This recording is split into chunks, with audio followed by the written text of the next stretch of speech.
मेरे भाई और बहनों, आपने देखा होगा पिछली वीडियो रैप्चर के ऊपर थी। आज जो वीडियो है ये पुनरुत्थान पर है।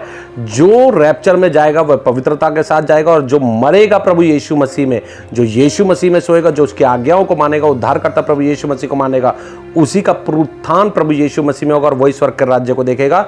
और जो जी उठेंगे बाद में, जिन्होंने परमेश्वर के विरुद्ध पाप किया है, वह नरक का कुंड देखेंगे। साथ ही साथ ये याद रखें, जो रैप्चर में नहीं जा रहा है आज के समय और वो जिंदा है, तो वो बहुत दुखों का सामना उसे करना पड़ेगा।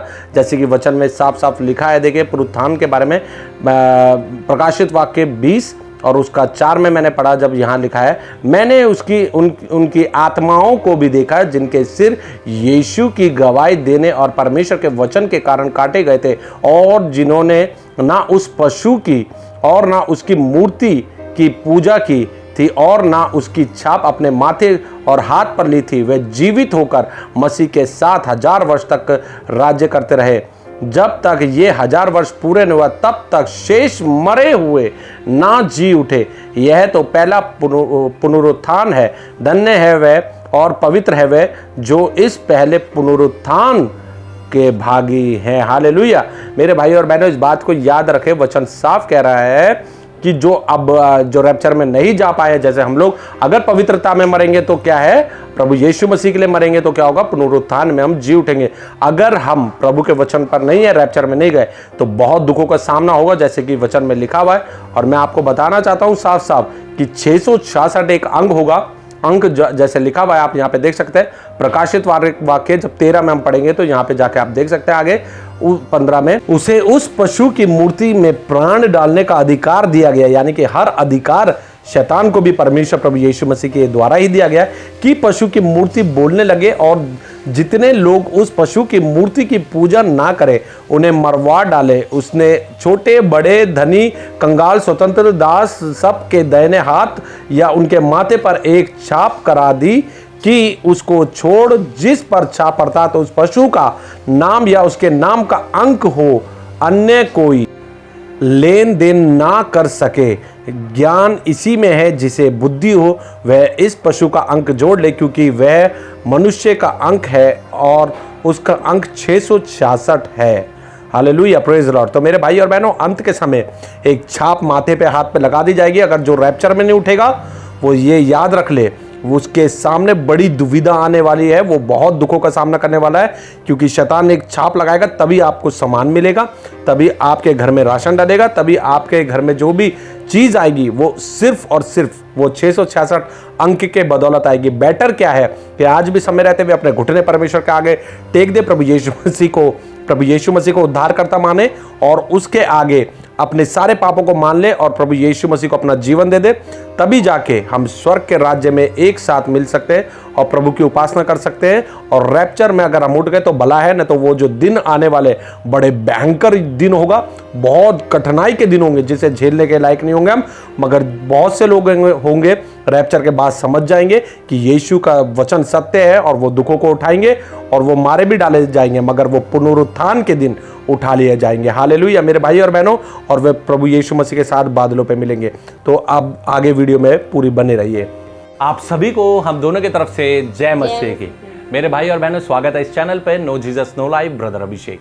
मेरे भाई और बहनों, पिछली वीडियो आपने देखी होगी कि रैप्चर के ऊपर हमने वीडियो बनाई थी, और जबकि रैप्चर का असली मतलब उस वीडियो में आपको देखने को मिलेगा। जबकि लोगों में आज वाद विवाद है कि कब होगा, कैसे होगा, क्यों होगा, मगर असली मतलब अगर जानना है तो पहली वीडियो को आपको देखना होगा। मेरे भाई और बहनों, एक बात आपको बताना चाहता हूं मैं, जैसे कि मैंने हेडिंग डाली थी कि जो है जेल यानी कि पुलिस स्टेशनों में बड़ी भीड़ लगने वाली है। ये सच बात है, क्योंकि जब रैप्चर होगा, वचन के अनुसार, वचन में लिखा है ना, जैसे चोर चोरी करने को आता है, और सच में अगर हमारे घर में कोई चोर चोरी करने को आएगा तो क्या होगा, रात में सामान लेके चला जाएगा, तो हम जब सुबह उठेंगे तो क्या करेंगे, हम जाके पुलिस स्टेशन में कंप्लेंट कराएंगे। तो ऐसे ही होने वाला है पूरे देश में, पूरे वर्ल्ड में लोग एक साथ जाएंगे और बोलेंगे हमारा परिजन, हमारा माँ बाप, भाई बहन, बच्चे रात ही रात या दिन ही दिन में गायब हो गए। तो उस समय क्या होने वाला है मेरे भाई और बहनों, कि जो यीशु मसीह को जानने वाले हैं वो पवित्र शास्त्र को, बाइबल को उठा के बताने वाले हैं कि देखो हमारे बाइबल के अंदर सिर्फ एक पुस्तक ऐसी है जो बाइबल है, बाइबल के अंदर साफ लिखा है कि लोग उठा लिए जाएंगे, यानी कि उनका रैप्चर हो जाएगा। तब जाके लोग जो हैं यीशु मसीह पर विश्वास भी करेंगे और घुटने टेकेंगे। और सच में उस समय ये बड़ी एक न्यूज़ होगी, और जो न्यूज़ वाले होंगे वो सारे आके मसीह भाई बहनों के पास मिलेंगे और उनसे ये इंफॉर्मेशन लेंगे, और यीशु मसीह का राज्य का सुसमाचार पूरी दुनिया में मीडिया के द्वारा बताया जाएगा कि यीशु मसीह के जो वचन है वे सत्य हैं। हालेलुया।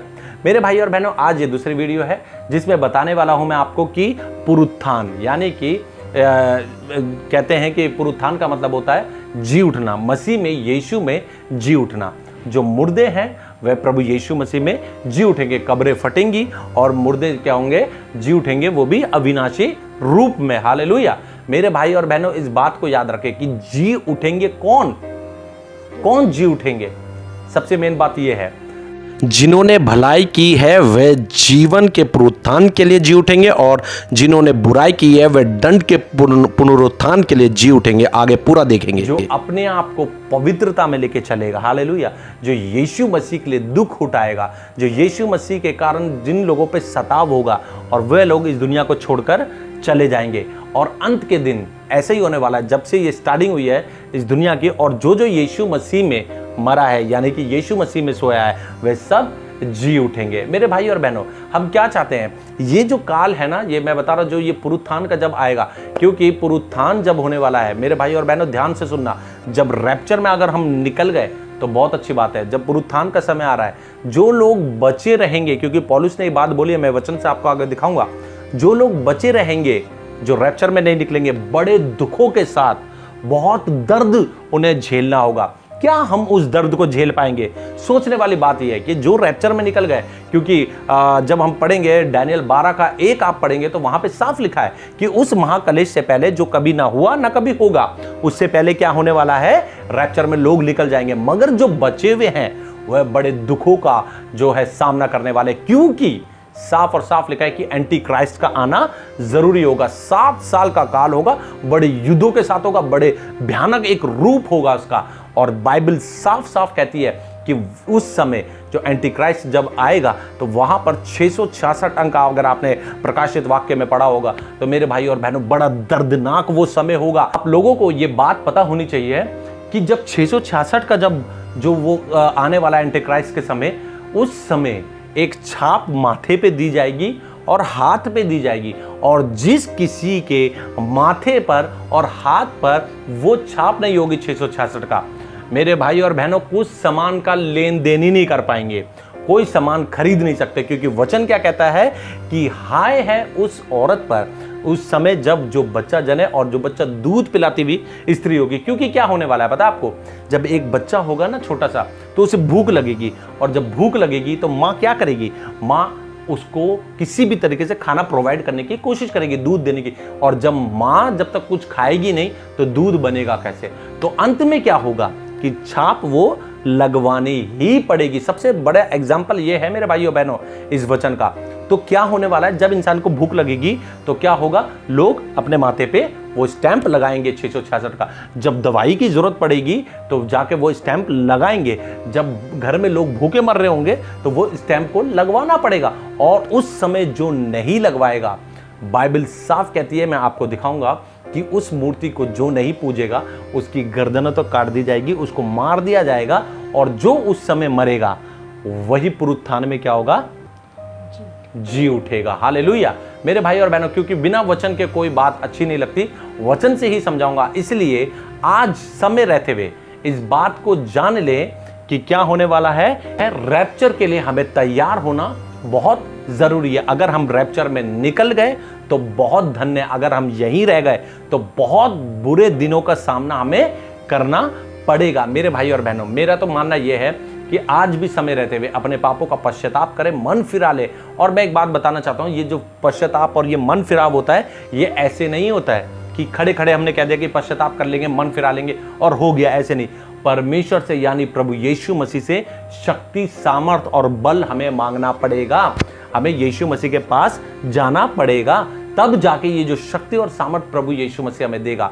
उस समय हम क्या होंगे, पाप से दूर होने की पूरी शक्ति परमेश्वर हमें देगा। अगर हम अपने मन से सोचेंगे तो कुछ भी होने वाला नहीं है। इसलिए प्रभु कहता है कि तू मेरे पास आ, तू मेरे निकट आ तो मैं भी तुम्हारे निकट आऊंगा। मेरे भाई और बहनों, बड़ा भयानक दिन है, बहुत दर्द वाला दिन होगा। मैं वचन से आपको एंड में पूरे वचन दूंगा कि इस वचन को जरूर पढ़ लेना, क्योंकि अंत बहुत नजदीक है। क्योंकि बाइबल में साफ लिखा है, जब तुम इज़राइल को घिरा हुआ पाओ तो समझ लेना कि अब यीशु मसीह का आगमन बहुत नजदीक है। और हम देख रहे हैं कि जो इज़राइल का युद्ध को आप देख रहे हैं कि चारों तरफ से युद्ध है, हर तरह से इज़राइल को घेरने की कोशिशें कर रहे हैं। और साथ ही साथ ये भी याद रखें, जो अंत होने से पहले प्रभु ने चेतावनी दी है, वह भी आज पूरी होते हम अपने आंखों से देख रहे हैं। तो मेरे भाई और बहनों, समय रहते हुए अगर जब हम इस दुनिया को छोड़ते हैं पवित्रता में, हालेलुया, और अगर हम इस दुनिया के अंदर अभी जी रहे हैं तब भी पवित्रता में, क्योंकि यीशु मसीह कब आ जाए किसी को नहीं पता, हालेलुया, केवल पिता को पता है कि यीशु मसीह कब आ रहे हैं। तो समय रहते हुए अपने जीवन को बदले, अपने जीवन को प्रभु यीशु मसीह को दे दें, ताकि हम ये दिन को ना देख पाए जो अभी 7 साल का जो युद्ध होगा बहुत, क्योंकि उसमें 2 गवाह भी आएंगे। उसके बारे में मैं फिर वीडियो अकेले कभी बनाऊंगा, तब मैं आपको बताऊंगा। मगर साथ ही साथ ये याद रखें कि आज अपना जीवन हमें किसको दे देना है? प्रभु यीशु मसीह को, हालेलुया, प्रेज द लॉर्ड। मेरे भाई और बहनों, देखिए ये वचन मैं आगे डालूंगा, पूरे वचन को आप देख।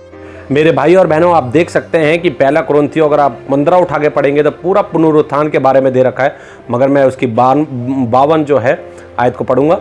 और यह क्षण भर में पलक मारते ही अंतिम तुरई फूंकते ही होगा, क्योंकि तुरई फूंकी जाएगी और मुर्दे अविनाशी दशा में उठाए जाएंगे और हम बदल जाएंगे, क्योंकि अवश्य है कि यह नाशवान देह अविनाश को क्या कर ले? पहन ले। मेरे भाई और बहनों, ये आप समझे इस बात को कि अंतिम तुरई फूंका जाएगी। तुरई का मतलब होता है फूंकने का, कि युद्ध। पहले यीशु मसीह जो आए थे वह गधी के बच्चे पे आए थे, शांति का राजकुमार, मगर अब जो आ रहे हैं वो सेनाओं का यहोवा हमारा परमेश्वर प्रभु यीशु मसीह, वो बड़ा भयंकर युद्ध होगा। उससे पहले क्या होगा? तुरई फूंकी जाएगी और जो शरीर जो परमेश्वर में प्रभु यीशु मसीह में वो सो गए हैं, जो मर गए हैं, जो प्रभु यीशु मसीह के वचनों पे चले, जो यीशु मसीह को उद्धारकर्ता मानते हुए हर दुख को झेलते हुए इस दुनिया को छोड़कर चले गए, वे क्या होंगे? अविनाशी शरीर के रूप में क्या होंगे? उठ खड़े होंगे, कब्रें फट जाएंगी और वह जिएंगे और वहां से मृत्यु का अंत हो जाएगा, हालेलुया। तो मेरे भाई और बहनों, इस बात को याद रखें कि पुनरुत्थान के लिए भी अगर आज हम मरते हैं तो उस दिन जी उठे, क्योंकि प्रभु में अगर पवित्रता में मरेंगे तो उस दिन जरूर जी उठेंगे, हालेलुया। यूहन्ना 5 का 28 और 29 जब हम पढ़ेंगे तो यहाँ लिखा है, इससे अचंबा मत करो, क्योंकि वह समय आता है कि जितने कब्रों में हैं वह उसका शब्द यानी यीशु मसीह का शब्द सुनकर निकल आएंगे। जिन्होंने भलाई की है वह जीवन के पुनरुत्थान के लिए जी उठेंगे, और जिन्होंने बुराई की है वह दंड के पुनरुत्थान के लिए जी उठेंगे। मेरे भाई और बहनों, आज समझ में आ जाना चाहिए हमें कि भलाई का मतलब है कि यीशु मसीह भलाई है, हालेलुया। वो पवित्र है, यीशु मसीह के वचन में साफ लिखा हुआ है, यीशु मसीह ने कहा है कि जैसे मैं पवित्र हूं वैसे तुम भी पवित्र बन जाओ। अगर हम प्रभु के वचनों पर चलेंगे, अगर हम बुराई से दूर रहेंगे, हम संसारिक अभिलाषाओं से दूर रहेंगे, अपने भोग विलास से दूर रहेंगे, तो डेफिनेटली एक दिन अगर आज हम मरते हैं प्रभु यीशु मसीह में, तो वो उस दिन कब्र खुदेंगी और हम जी उठेंगे, और वो भी अविनाशी के शरीर में होकर हम उठा लिए जाएंगे प्रभु यीशु मसीह के साथ। मगर इसके विपरीत जो बुराई की ओर चलता है, यानी कि परमेश्वर के वचन से दूर चलता है, खुदा नहीं मानता यीशु मसीह को, वह आज भी इस बात को समझ ले कि समय है, जिंदा है, हम आज भी अपने घुटने प्रभु यीशु मसीह के आगे टेक दें, ताकि हम मरे तो प्रभु यीशु में मरे तो पुनरुत्थान के दिन प्रभु यीशु मसीह के साथ उठाया जाए। नहीं तो अगर बुराई में जिएंगे, संसारिक बात में जिएंगे, शैतान के कामों में जिएंगे, तो डेफिनेटली नर का कुंड जो तैयार हो रहा है वह हमारे लिए ही है। इसलिए समय रहते हुए इस बात को जान ले कि हमें पुनरुत्थान के दिन प्रभु के साथ उठना है, तो पवित्रता को हमें पहनना पड़ेगा। 1 थिस्सलुनीकियों और 4 अध्याय उसका 16 से जब हम पढ़ेंगे तो यहाँ पुनरुत्थान के बारे में आपको साफ मिलेगा।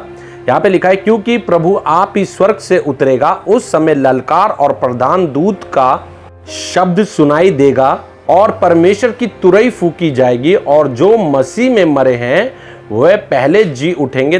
तब हम जो जीवित और बचे रहेंगे उसके साथ बादलों पर उठा लिए जाएंगे कि हवा में प्रभु से मिले, और इस रीति से हम सदा प्रभु के साथ रहेंगे।